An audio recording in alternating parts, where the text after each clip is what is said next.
ఓ పరంధామ, పరాత్పర, ఆదిదేవ, జగన్నివాస, జగదాధార, జగద్రక్షక, సర్వాంతర్యామి, నమోన్నమః. సర్వాంతర్యామివగు నీకు తెలియని విషయములు లేవు. అనంతస్వరూప, భువియందు కాలనేమి మున్నగు రాక్షసులు కంస జరాసంధాది రూపములలో అవతరించి ధర్మమును నాశనము చేస్తున్నారు. విష్ణు భక్తులను హింసిస్తున్నారు.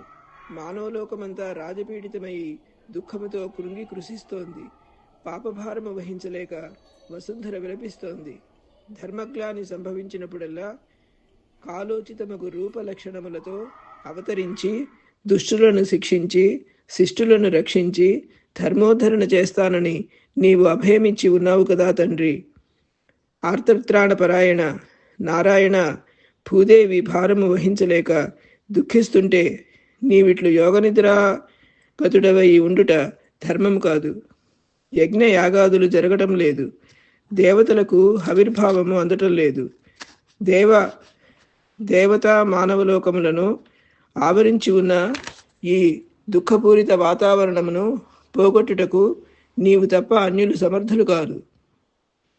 మహాదేవ, మహనీయ, శతసహస్ర మార్తాండ తేజ, లెమ్ము, మా దుఃఖములను పోగొట్టుము, మమ్ము రక్షింపుము అని బ్రహ్మాది దేవతలు క్షీరసాగర సేనుడైన లక్ష్మీనారాయణుని వద్దకు పోయి స్తోత్రము చేసి ప్రార్థించినారు. కరుణామయుడైన కమలనాభుడు కనులు విప్పి చూచాడు. దుఃఖాశ్రువులు కారుస్తున్న భూదేవిని, వేదనామయులైన సమస్త దేవతానీకమును పరికించాడు.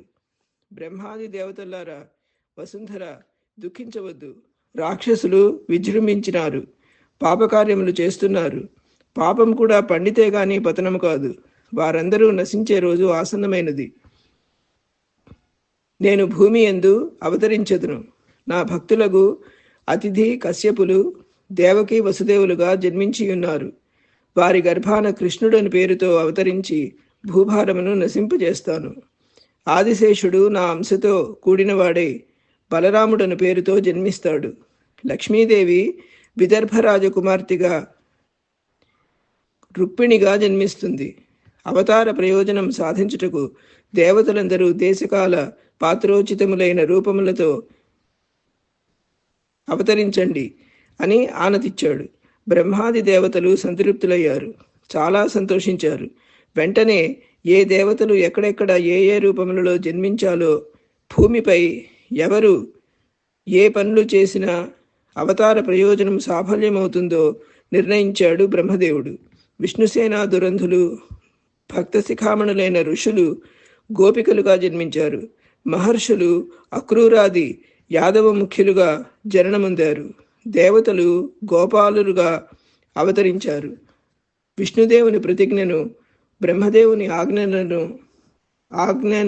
ఆజ్ఞలను దేవతానీకములో కలిగిన ఉత్సుకతను చూచి తృప్తిని పొందింది వసుంధర.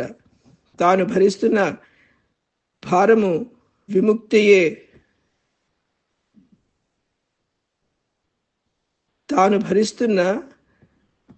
అఘభారము విముక్తయే శుభ సమయము ఆసన్నమైనందుకు సంతోషించింది.